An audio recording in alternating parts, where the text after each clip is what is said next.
요즘 제가 하나님과 어떤 밀접한 그 관계 속에서 살아가고 있는데, 하나님께서 저에게 주시는 특별한 은혜가 있었습니다. 그것은 깨달음인데요. 그 깨달음은 바로 이것입니다. 이 생명은 기적이다. 이 생명은 기적이다. 우리가 살아있다는 것, 이게 호흡하고 있다는 것, 신체가 문제없이 잘 이렇게 돌아가고 있다는 것, 이 모든 것이 기적이라는 것입니다. 우리 사람의 몸에는 60조 개의 세포가 있습니다. 60조 개의 세포가 문제없이, 하나도 문제없이 잘 돌아가야만이 우리가 생각하고 말하고 걷고 먹고 호흡하는 문제에 지장이 없는 것입니다. 여러분, 우리는 태어날 때부터 이것을 당연하게 여겨왔기 때문에 생명, 살아있다는 것을 기적이라고 생각하지 않습니다. 그런데 하나님께서 특별하게 제게 은혜를 주셨는데, 아파 보니까 제가 이렇게 건강해 보여도 조금 세상 말로 약골입니다. 많이 자주 아파요. 스트레스 받고 또 몸이 피곤하고 힘들면 이 치아 쪽으로 영향이 오는데, 치아가 한번 붓기 시작하면 한 달에서 두 달 동안 씹지를 못합니다. 남들이 오이를 오샥오샥 씹는 그 모습을 보면, 고기를 마음껏 씹는 그 사람을 보면 기적과 같은 거예요. 어떻게 저렇게 씹을 수 있을까? 여러분들이 지금 마음껏 사용하고 있는 이 손, 다리, 팔, 제가 열심히 테니스를 치다 보니까 엘보가 왔습니다. 엘보가 오면 하나님께서 그만 치라는 신호인데, 또 무시하고 열심히 치다 보니까 너무 심하게 와서 팔이 이제 완전히 이렇게 세상 말로 나가버렸습니다. 힘을 못 써요. 오른팔을 자유롭게 사용하지 못해요. 남들이 오른팔을 사용해서, 팔을 사용해서 들고 공을 치고 움직이는 것 보면 당연한 것인데, 제게는 기적처럼 보여요. 어떻게 저렇게 칠 수 있지? 어떻게 저렇게 마음껏 할 수 있지? 너무 오랜 시간 동안 아파오면서 자유롭지 못하니까. 그러면서 깨달은 사실이 뭐냐면, 이 생명이라는 것은 죽음을 통해서 그 생명의 가치를 알게 되는 거예요. 우리가 살아있다는 이 생명, 이 건강도 아파보고 우리가 죽음까지는 가보지 못하지만 깊은 고난, 어려운 고통의 시간을 겪을 때, 우리에게 살아있다는 것, 호흡한다는 것, 이렇게 마음껏 움직이고 운동하고 먹고 마시며 살아간다는 것들이 날마다 우리의 삶 속에 기적이 일어나고 있다는 사실을 알게 된다는 것입니다. 그래서 여러분, 이 기독교 이 신학자면서 그 목회자이신 이 존 스토트는 이렇게 말했습니다. 이 땅의 진정한 생명은 모두 죽음을 통해서 일어난다. 이 땅의 진정한 생명은 죽음의 과정을 통해서 일어난다. 바꿔 말하면 또 발견되어지는 것입니다. 그래서 여러분, 이 부활신앙, 이 생명은 이 십자가의 죽음을 통과할 때 일어나듯이 우리의 참된 생명의 이 발견과 은혜도 이 죽음을 통해서, 고난을 통해서 깨달아진다는 것을 알 수 있습니다. 그래서 예수의 부활이 기독교 신앙에 있어서 정말 매우 중요한 것입니다. 부활신앙이 성도에게 있어서 우리가 꼭 붙들어야 될 핵심적인 믿음의 삶이라는 것을 말씀해 주는 것입니다. 오늘 또 여러분, 우리가 예수님에 관해서 부활하시고 죽으시고 부활하시는 우리 예수님의 그 모습을, 또 이 땅 가운데서 40일 동안 주님께서 행하셨던 그 모든 일들을 우리가 바라보면서 주님께서 마지막으로 남기신 말씀에 대해서 한번 살펴보려고 합니다. 여러분, 잘 한번 보십시오. 부활하신 주님께서 마지막으로 남기신 말씀, 우리 지난주에 저지난주에 말씀을 드렸던 말씀이 뭡니까? 예수님의 마지막 명령, 분부, 당부의 말씀입니다. 한번 잘 생각해 보십시다. 제가 오늘 말씀을 묵상하면서 다시 한번 생각했습니다. 예수님의 이 마지막 당부, 이 분부의 말씀이 우리의 신앙인들에게 있어서 얼마나 중요한가. 여러분, 예수 그리스도라는 이 분은 사실은 성경에서 그토록 예언을 했고 말씀을 했던 결정체입니다. 실체입니다. 성경이 오실 메시아에 대해서 계속해서 말씀을 하셨고 그분이 오셔야만이 우리에게 새로운 삶이 시작되어지고 구원이 주어진다는 것을 성경이 계속 말하고 있습니다. 구약 성경의 결정체가 예수 그리스도예요. 그분이 이 땅에 오셔서 3년 동안 공생애를 사시고 이제 이 땅을 떠나시면서 성경의 결정체 그분이 이 땅을 떠나시면서 마지막으로 남기신 말씀, 이것은 바로 신약을 열어가는 또 재림의 예수, 다시 오실 예수님을 맞이해야 될 이 땅의 교회와 성도들이 어떻게 살아가야 할 것인가에 대해서 제시해 주는 말씀이에요. 자, 이해가 되십니까? 오늘 주님께서 마지막 이제 성천하시는 그 과정에서 남겨두신 제자들에게 남기시는 그 말씀과 그 현장의 모습은 성경 전, 후의 모든 말씀의 엑기스가 지금 되어있다는 것입니다.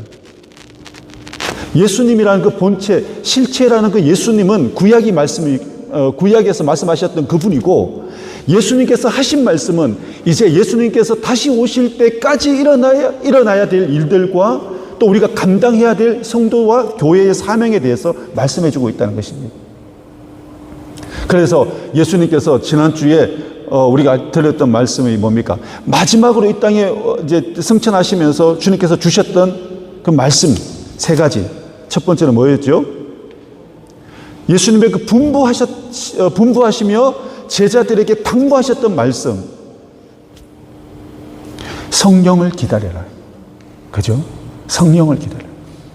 그래서 여러분, 우리가 성령을 기다리고 성령을 받는 것이 우리 인생의, 우리의 삶에, 믿음의 삶에 얼마나 중요한지 다시 한번 생각하고 깨달아야 된다는 것입니다. 두 번째로 주신 말씀이 뭡니까? 증인이 되라. 증인이 되라.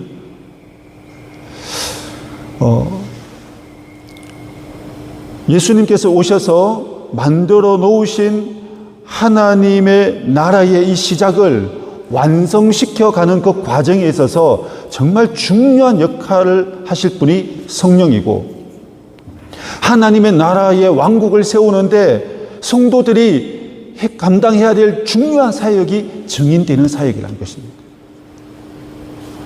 그래서 성령을 받아라. 증인이 되라.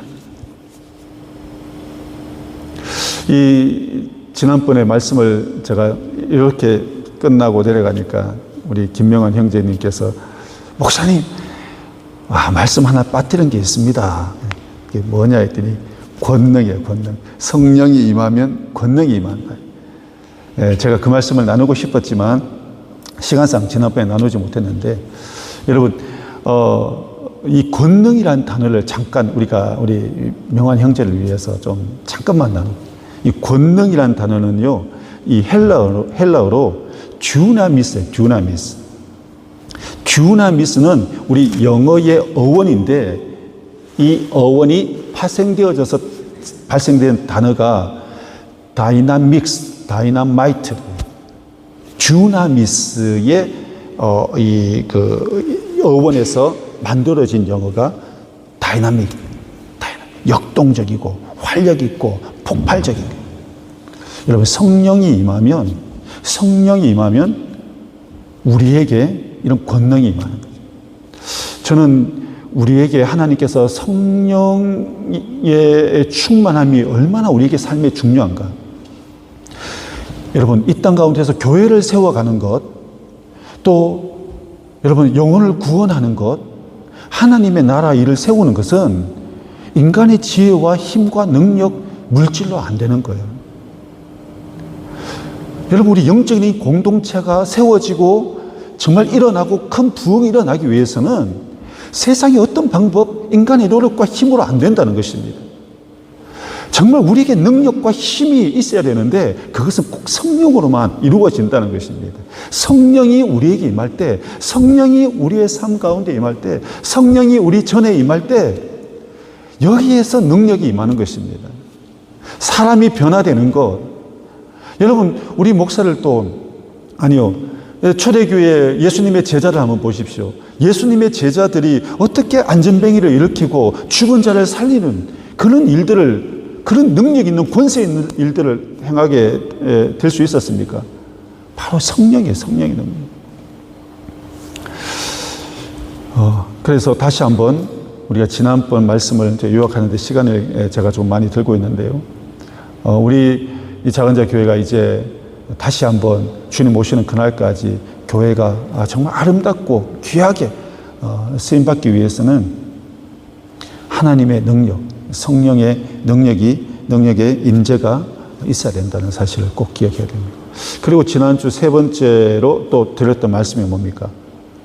주님께서 승천하시기 전에 마지막으로 남겼던 세 가지의 말씀은 성령 받으라, 증인이 되라, 그리고 내가 다시 오겠다는 거예요. 다시 오겠다. 그리고 우리 기독교인들은 이 다시 오실 주님을 기다리는 종말론적인 신앙을 가져야 됩니다. 그 주님이 언제 오실지 우리는 알 수 없다고 했습니다.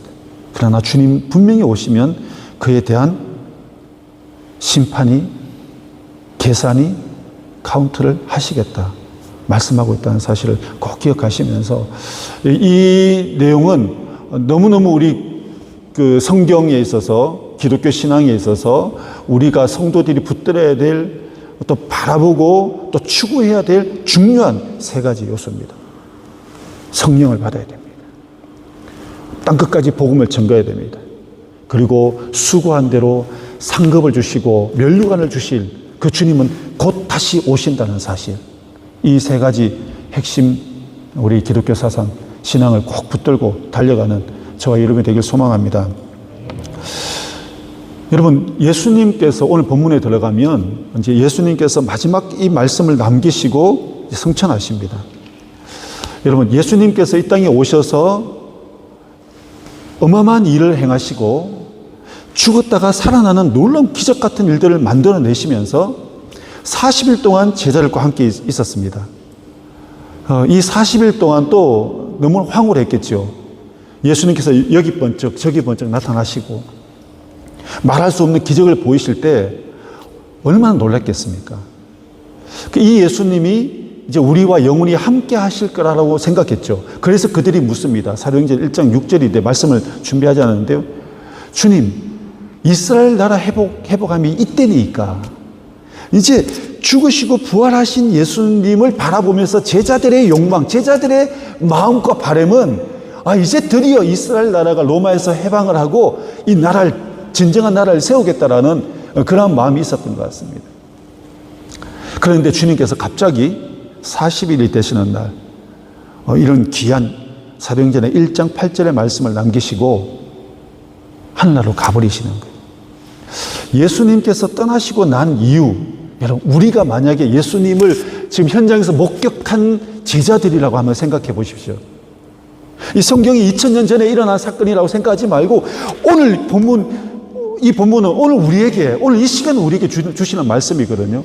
우리가 지금 예수 그리스도의 제자들로 승천하신 예수님을 바라보고 있는 이런 상황이라고 우리가 한번 생각해 본다면 어떤 마음일까요? 여러분, 어떤 마음이 우리 마음속에 먼저 들게 될까요? 굉장한 기대하는 마음, 부푸른 마음, 어떻게 보면 사명감, 어떻게 보면 비전, 또 한편에서는 허전한 마음도 생기는 것입니다. 이게 어렵고 힘든 만감이 교차하는 이 복잡한 이 시간에 예수님 승천 이후의 제자들, 이 제자들의 공동체는 어떻게 만들어져 가는가? 그들이 처음으로 시작한 것이 바로 모이길에 힘썼다는 것입니다. 한 자리에 모였다는 거죠. 13절 말씀을 한번 보겠습니다. 13절. 우리 같이 한번 보겠습니다. 시작. 들어가 그들이 유하는 다락방으로 올라가니 베드로, 요한, 야고보, 안드레와 빌립, 도마와 바돌로메, 마테와 및 알페오의 아들 야고보, 셀로딘 시몬, 야고보의 아들 유다가 다 거기 있어. 다 거기 있었답니다. 모두 다 거기 있었다는 것입니다. 여러분, 이 또한 중요합니다. 있어야 될 사람들이 다 있었다는 거예요. 한 사람도 빠짐없이. 혹시라도 여러분, 제가 이 말씀을 준비하다가 몇 분의 사람들이 좀 의식이 돼서 좀 피해서 말씀을 전하려고 하다가, 저는 우리 세순에 있을 때도 그러고 불편한 이야기든 진실된 이야기라면, 성경의 이야기라면 그대로 준비해서 제가 그대로 합니다. 혹시 이 모임과 이 흩어짐에 대한 이 말씀들을 일부러 준비한 것이 아니라 사도행전의 말씀을 쭉 이렇게 묵상하고 또 이제 강의해 나가기 위해서 하다가, 오늘 또 정확하게 하나님께서 오늘 우리에게 꼭 필요한 말씀으로 주시는 이 말씀이기에 제가 그대로 전합니다. 혹시나 오해가 없으시길 바랍니다. 그들이 예수님께서 성천하시고 난 이후에 다른 어떤 것도 하지 않았다는 것입니다. 중요한 것은 흩어지지 않았다는 거죠. 한 자리에 모였다는 것입니다. 이게 왜 중요하냐면요, 예수님의 제자들이 얼마 전만 해도, 40일 전만 해도 그들은 예수께서 십자가에 못 박히실 때 도망갔던 자들입니다. 예수가 떠나는 현상을 바라보면서 겁을 먹고 도망갔던 자들이에요. 그런데 지금은 예수님께서 동일하게 이 땅을 떠나십니다. 예수가 없는 자리예요. 예수가 계시지 않는 그 자리, 구심점과 리드가 없는 그 상황에서 그들이 행했던 첫 번째, 예수님께서 성천하시고 난 이후에 그들이 행했던 첫 번째, 모이기를 힘썼다는 거죠. 한 자리에 모였다는 것입니다. 중요한 것입니다. 여러분, 예수님 성천 이후에 제자들이 첫 번째로 행했던 이 모임을 통해서 최초로 신약 시대의 교회가 세워지게 됩니다. 교회가 세워지게 돼요. 하나님의 왕국의 씨앗이 심어지기 시작하는 거죠. 다시 오실 주님, 우리 하나님께서 세우실 그 하나님의 나라의 첫 모임이 시작되는 것입니다. 바로 모임에서 흩어지지 않았다. 만약에 그들이 다 흩어졌다고 한다면 여러분, 어떻게 이런 또 일들을 하나님 다른 방법으로 또 이루시겠죠. 우리가 2장에 가보면 이 모임에 대해서 얼마나 중요하게 우리 하나님께서 여기시는가. 오순절날 성령께서 강림하십니다. 예수님이 떠나시고 난 40일째 성천하시고 난 이후에 약 10일간 이들이 집중적으로 기도하는데 7일째도 오지 않으시고 8일째도 오지 않으시고 10일째 50일 되는 오순절날 성령께서 강림하시는 거예요. 이거 우연이 아닌 것입니다. 왜 오순절날 성령이 강림하셨나? 오순절과 성령과의 특별한 이 연관성은 없습니다. 주님께서 사용하신 방법은 구약에 하나님께서 새 절기는 열방에 흩어져 있던 모든 백성이라 할지라도 예루살렘으로 다 모여야 된다고 하나님께서 말씀하고 계세요. 그게 뭐냐면 6월절, 77절, 77절이 오순절입니다. 맥추절, 그다음에 장막절, 이 초막절이라고 합니다. 이 세 절기는 기필코 남자들은 주님의 성전 앞에, 성막 앞에 와야 되는 것입니다.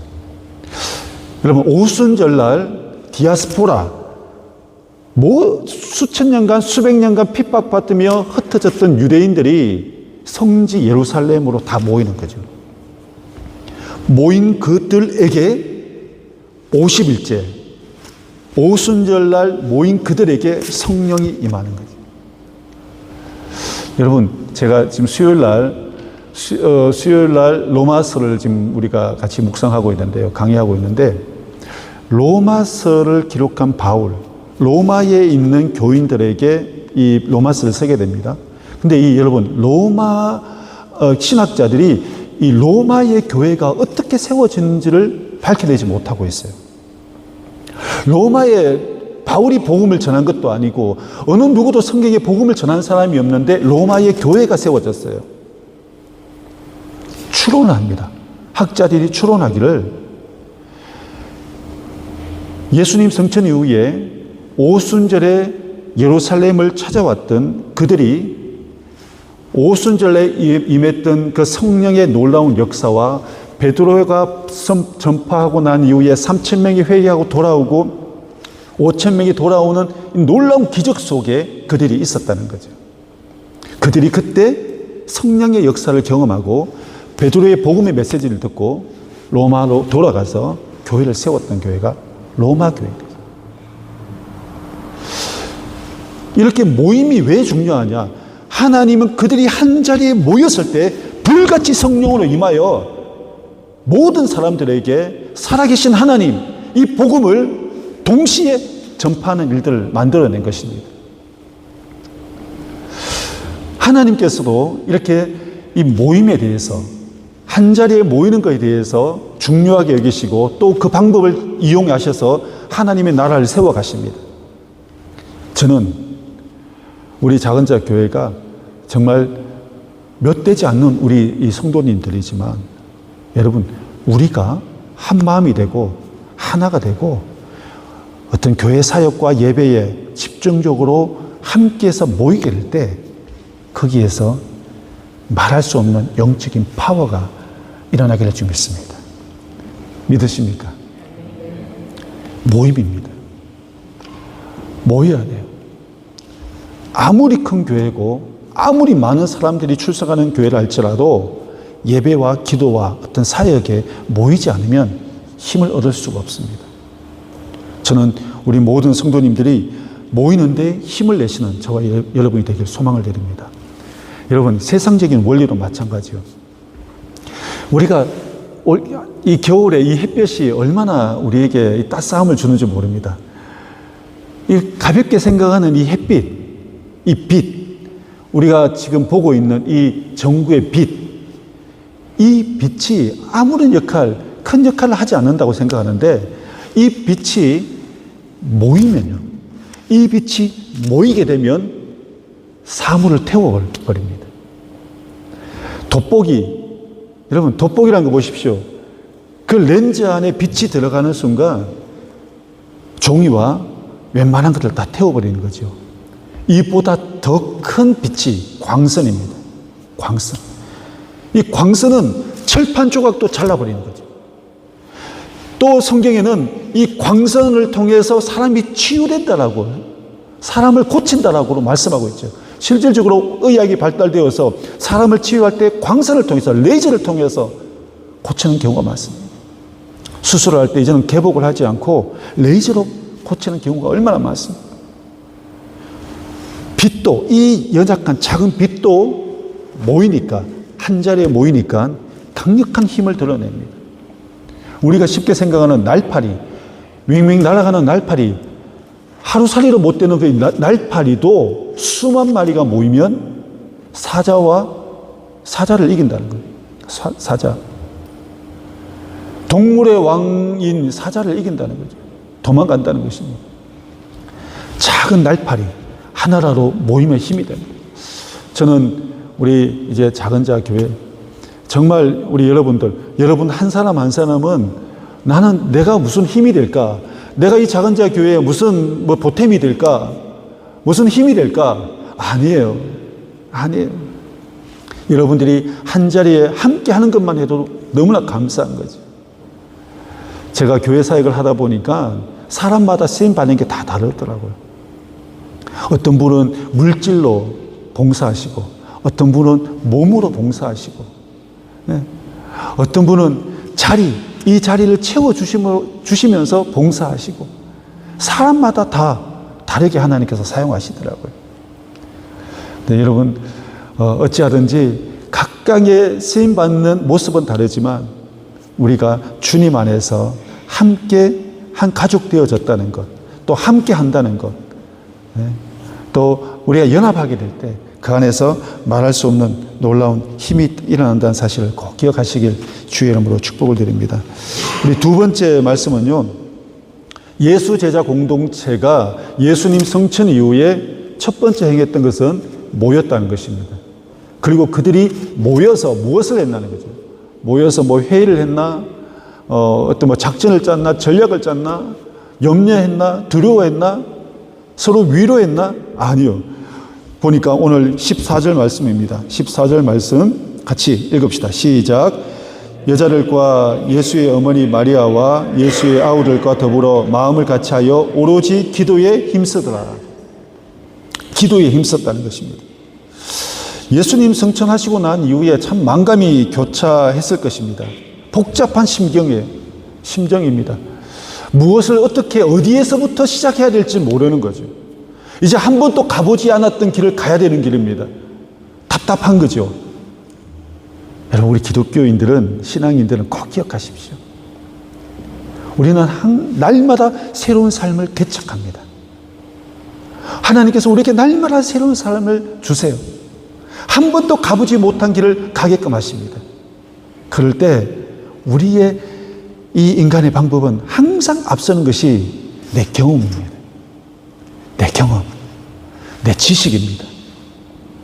아니면 사람의 도움을 구합니다. 어떤 돈으로 필요한 일이라면 물질을 투자하면서 뭔가 일을 쉽게 풀어가면서 만들어 가보려고 합니다.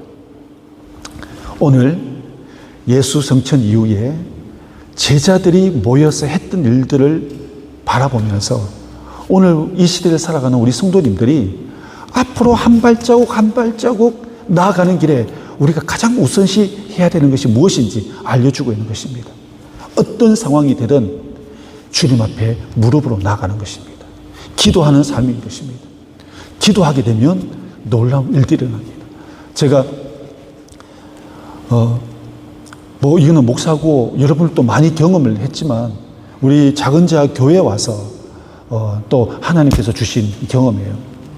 제가 5주 동안 특별 기도를 하고 있는 가운데 이 4주째까지는 하나님께서 특별한 걸 주시지 않으세요. 근데 지난주까지 저희 집사람은 기도를 이제 다 끊게 하셨습니다. 너무 힘드니까 당신은 일도 나가고 하니까 하지 마. 나는 한 주 더 하겠다. 근데 이 한 주의 이 기도가 하나님께서 감동을 하셨던 것 같아요.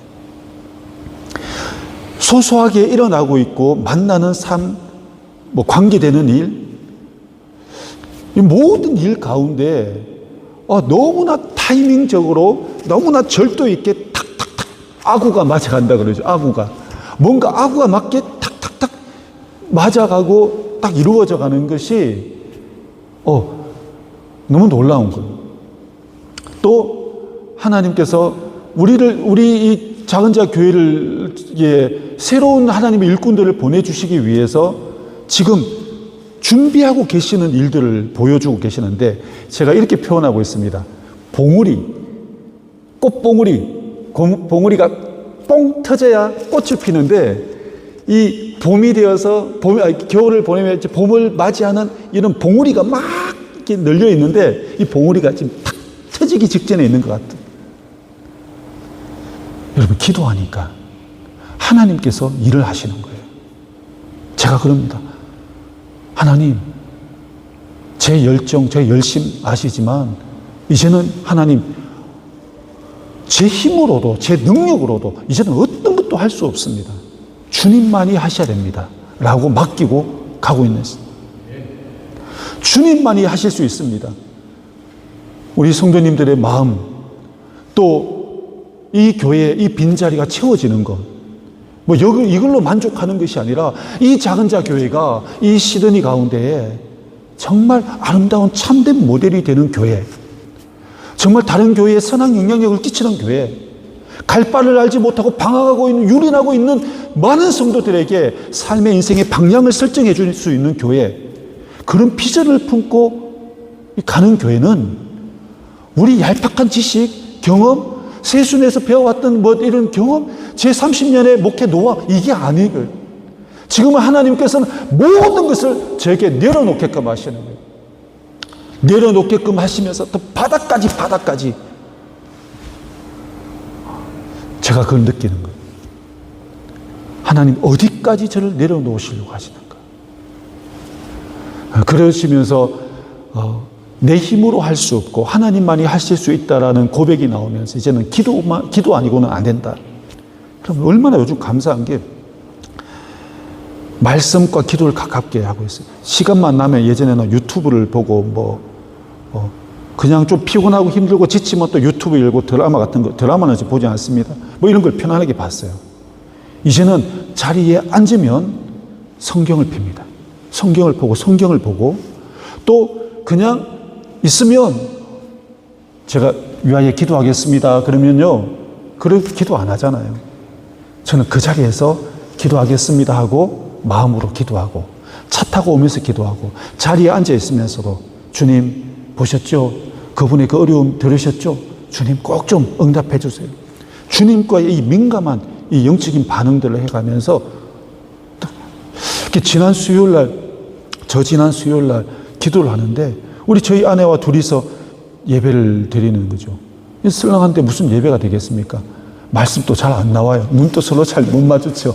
이런 가운데 말씀을 전하고 어쨌든 기도를 하는데 하나님께 기도문을 확 열어주시는 거예요. 얼마나 이 기도가 막 하나님께서 막 본물 터지듯이 막 터지면서 우리 교회에 대한 기도가 막 나오기 시작하고 여러분 한 분 한 분들의 이름을 불러가면 기도하는데 마음이 뜨거워지는 거예요. 그러면서 다시 한번 새롭게 깨달았습니다. 그래, 성도는 기도해야 돼. 제가 일시적으로 순간 기도도 기도하지만 집중적인 이 기도가 얼마나 중요한지 이 기도를 하게 되니까 영안이 열립니다. 영안이 열려요. 영안이 열리고 하나님의 일들이 보이기 시작하고 우리 교회가 앞으로 나아가야 될 비전들에 대한 기도가 나오기 시작하고 이런 것들이 여러분 생각으로 만들어지겠습니까? 인간의 노력으로 만들어지겠습니까? 하나님 앞에 집중하고 기도하니까 한 40-50분 기도한 것 같아요. 집중적으로 기도하니까 하나님께서 영안을 열어주시는 거죠. 보여주시고 깨닫게 하시는 거죠. 여러분, 이런 기도가 쌓이면 성령의 능력을 받아. 여러분, 왜 신령한 목사님들이, 기도원 원장들이 손을 얹고 기도하며 치유 역사가 일어나고 투시의 능력도 일어나고 예언적인 말들을 합니까? 한 영혼이 변화되어지는 것도 그냥 변화되어지는 게 아니에요. 이런 기도가 쌓이는 것입니다. 여러분, 오늘 이 제자들의 모습을 보십시오. 이 제자들이 예수님의 말씀을 받고 그들이 한자리 모여서 기도할 때 사도행전의 28장에 어마어마한 일들이 이제 열리기 시작하는 것입니다. 이게 시작이 기도였다는 거죠. 성령 받기 전에도 기도였다는 거죠. 제가 예전에 우리 교회 시작할 때도 제가 잠시 말씀을 드렸는데요. 이 놀라운 사실, 제가 이 말씀을 보면서 보통 저희들이 기도할 때는 성령의 은혜를 받고 능력을 받아야 그 힘으로 기도하는 것이 맞는데 오늘 이 제자들이 모여서 기도할 때는 사실 강력한 성령의 임재가 있지 않았습니다. 기도의 결과로 성령께서 오시거든요. 여러분, 여기에서 한 가지 우리 힌트 얻습니다. 정말 성령의 능력을 받는 교회, 성령의 능력을 받는 작은 자 교회 성도님들이 되시기 위해서는 우리가 기도에 집중해야 돼요. 기도에 집중해야 돼요. 기도하는 자리에 여러분 나오십시오. 주변에 나오셔서 한 사람 없는 거 보지 마시고 오늘 이 자리에 함께 계시는 그 하나님을 바라보고 기도하시길 바랍니다. 오늘 이 예배 현장에도 주변 상황, 서로 사람들의 마음이 어떤지 이걸 보지 마십시오. 오늘 이 자리에 계시고 나와 함께 하시는 그 성령을 바라보고 느끼십시오. 그러면 기도가 되는 것입니다. 그분에게 민감하게 반응하는 것입니다. 여러분, 저는 그렇게 생각합니다. 수천 명의 사람들이 모여서 축제와 자기들의 어떤 그 즐거움을 위하여 예배 드리는 그 교회보다 정말 진심으로 하나님 한 분을 느끼고 바라보는, 찾는 그 한 사람, 우리 주님께서 온 땅을 두루 감찰하시다가 주님을 전심으로 찾는 자, 그 한 사람 만나 주시겠다고 그래요. 정말 오늘 이 시대에 하나님이 찾으시는 자는 전심으로 하나님을 찾는 자예요. 아멘이십니까? 전심으로 하나님을 찾을 때 만나 주시. 아무나 만납니까? 대통령도 아무도 안 만나줘요. 정말 보잘것없는 목사라 누가 만나줘 하면 막 얼씨구한테 뛰어나가겠지만, 여러분 조금 또 큰 교회에 있는 목사들도요, 아무나 안 만나줍니다. 저는 우리 모든 성도님들 정말 주님을 만나셔야 됩니다. 우리가 주님 앞에 전심으로 기도하여 우리 주의 성령의 임재와 내주하심을 경험하고 또 주님 주시는 그 능력에 힘입어 우리 마지막의 시대에 하나님께서 우리에게 주신 사명, 이 놀라운 일들을 감당해 달려가는 저와 여러분이 되기 소망합니다. 우리가 두 번째 말씀의 마지막 부분인데요, 한 가지를 더 보면요, 이 기도를 하는데 이들이 어떻게 기도했는지 보여주고 있어요. 우리 다시 한번 읽어볼까요? 다시 14절 시작. 여자들과 예수의 어머니 마리아와 예수의 아우들과 더불어 마음을 같이하여 오로지 기도에 힘쓰더라. 어떻게 해요? 이들이 기도를 하는데 마음을 같이하며 기도했다는 거예요. 저는 이게 너무 중요해요. 좀 전에 말씀드린 것처럼 기도는 우리의 신앙인들에게 있어서 교회가 정말 감당하고 또 붙들어야 될, 또 우리가 가지고 나가야 될 중요한 사역 중에 하나가 이 기도인데, 여러분 기도 많이 한다고 또 되는 것이 아니에요. 오늘 주님께서 응답 받으시고 기뻐하시는 기도에 대해서 말씀하고 있는데, 이 기도는 마음을 같이 해야 된다. 한 마음으로 기도해야 된다는 것입니다. 그래서 고린도전서 이 1장 10절 말씀, 고린도전서 1장 10절 말씀, 여러분 한번 보겠습니다. 나오나요? 고린도전서 예, 1장 10절 말씀. 형제들아, 내가 우리 주 예수 그리스도의 이름으로 너희를 권하노니 모두가 같은 말을 하고 너희 가운데 분쟁 없이 같은 마음 같은 뜻으로 온전히 합하라. 중요한 단어, 같은 말, 같은 마음, 같은 뜻. 한 공동체가 이루어지고 세워지기 위해서 중요한 원리입니다. 같은 말, 같은 마음, 같은 뜻을 품는 것. 우리 작은자 교회, 우리 모든 성도님들은 정말로 하나된 마음으로 귀한 사역들을 감당하시고 하나된 마음으로 주님 앞에 기도하고 부르시는 은혜가 있길 소망합니다. 이들이 한 마음으로 부르짖었다는 것은, 여러분 보십시오. 그들이 많이 모여서 기도를 하는데 어떤 기도를 했을까요? 지금 두려워하는 마음 때문에 기도를 했을까요? 먹고 사는 문제 때문에 기도했을까요? 직장 문제 때문에 기도했을까요? 이들이 한 마음으로 기도했다는 것은 뭐냐면, 한 마음이 될 수 있었던 것은 예수님의 약속하신 말씀이에요. 너희들이 성령을 떠나지 말고 예루살렘에 머물러 있으라. 이 말씀, 이 약속의 말씀을 붙들고 기도했다는 것입니다. 너희들이 모여서 기도하면 성령이 임할 것이다 라는 이 약속의 말씀, 이 하나의 방향을 가지고 한 마음으로 함께 모여 부르셨다는 것입니다. 그래서 우리가 합심 기도가 왜 중요하냐면, 각자 기도도 중요하지만 우리가 모여서 교회의 기도 제목, 교회의 비전, 교회의 문제를 두고 함께 한 마음으로 기도할 때 거기에서 역사가 일어나는 것입니다. 우리 주님께서 기뻐 받으신다는 것입니다. 그런데 여러분, 이 마음이 나누어지는 기도는 하나님께서 기뻐하지 않으세요. 마음이 나누어져. 이 교회가, 성도가 마음이 나눠지고, 가정에는 부부가 이 마음이 나눠지고, 자기 자신은 내 마음이 갈라지고 나눠질 때는 기도가 안 되는 것입니다. 여러분, 언제 기도가 됩니까? 내 마음이 주님께 향할 때 기도가 되는 거죠. 내 마음이 복잡합니다. 5만 가지로 막 복잡하게 엮여 있어요. 기도가 안 됩니다.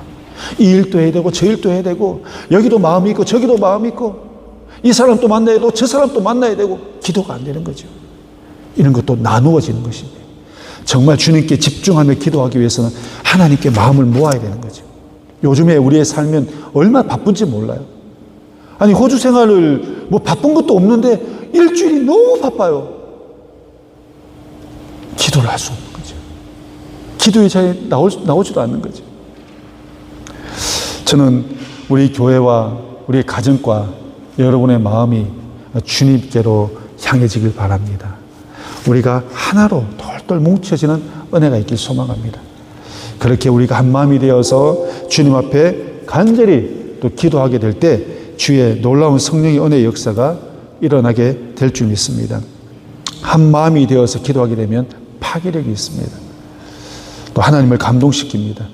그곳에서 기적이 일어난다는 사실을 기억하시고, 여러분, 우리가 예수님 성천 이후에 예수님께서 우리에게 남겨주셨던 말씀, 그 말씀을 이루고 실천하며 나아갔던 제자 공동체의 모습을 보면서 우리 교회가 모이기를 힘쓰고 또 어떻게 해요?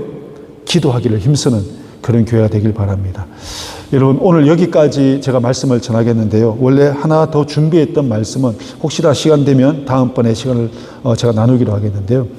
제자 공동체가 예수님 성천 이후에 행했던 세 번째는 뭐냐 하면 사람을 세웠다는 것입니다. 일꾼을 세웠다는 거예요. 가룟 유다의 빈자리를 사람을 채웠거든요. 여러분, 이 모습을 보면서 오늘 이 세 가지를 정리를 해보면요. 예수 제자 공동체, 교회가 세워지는데 중요한 어떤 그 세 가지 원리라고 그럴까요? 이 세 가지를 보여주고 있는 것입니다. 교회가 세워지기 위해서 가장 중요한 원리는 뭐냐 하면 모여야 된다는 것입니다. 사람들이 모이게 될 때 그 공동체가 교회가 된다는 것이죠. 두 번째는 이 교회 공동체는 사람의 힘으로, 인간의 방법으로 되는 것이 아니라 교회는 영적인 방법으로, 영적인 원리로 세워지는데 그 원리가 기도하는 것이라는 것입니다. 모이고 기도하고 또 그 교회 공동체의 일원의 일꾼들을 세우는 이 일들, 이것을 오늘 사도행전 1장 후반절에 보여주고 있습니다. 우리 교회가 정말 앞으로 달려가는 이 큰 사명과 사역을 감당해야 되는 우리 교회가 정말 이 영적인 원리를 깨닫고 모이기를 힘쓰고 기도하는 데를 힘쓰고, 그리고 이제 사람이 많아지면 우리 교회 안에 리더, 팀장들을 세워서 우리 교회를 더 견고하게 단단하게 세워져가는 그런 복된 교회가 되길 주님의 이름으로 소망하고 축원드립니다. 우리 찬양합시다. 우리 같이